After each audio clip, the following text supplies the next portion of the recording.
Décision de Mendel. C'était Rolamouette Pessard. Mendel se sentait si libre. Pas d'école, pas de leçons, pas de devoirs, chantait-il. Youpi! Et demain, on va en ville. Mendel, dit sa maman, ça serait très dommage d'être trop fatigué demain pour aller visiter l'aquarium.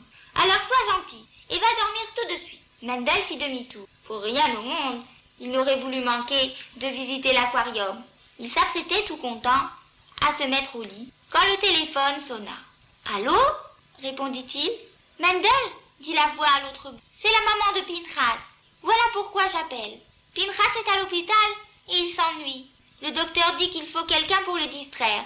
Peux-tu venir? Implora-t-elle. S'il te plaît, viens demain et tiens-lui compagnie, ça l'aidera beaucoup. Il est très énervé, tu sais.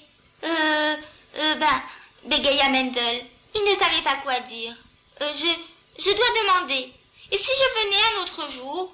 Non, Mendel. Après-demain, Pinchas va se faire opérer et d'ici là, il ne doit pas s'agiter. Tu pourrais jouer avec lui et l'occuper. Écoute, réfléchis donc à la question et tu me diras demain ce que tu as décidé. J'espère que tu accepteras. Tu es le seul que Pinchas veut voir. Téléphone-moi demain matin. Je n'ai pas besoin de savoir maintenant. Nous savons bien pourquoi Mendel n'arrivait pas à prendre une décision. Il avait très envie d'aller voir l'aquarium. En plus de la baleine, il y avait un requin, ce mangeur d'hommes de l'océan. Et qu'en était-il de leur célèbre représentation aquatique?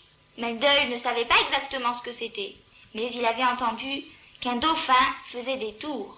Oh, pourquoi Pinchas devait-il tomber malade? Il avait compté les jours pour aller. Il avait envie de pleurer. Qu'est-ce que je dois faire maintenant? Il demanda à sa maman. C'est à toi de décider tout seul, dit-elle. Mais tu as jusqu'à demain matin, alors s'il te plaît, va au lit.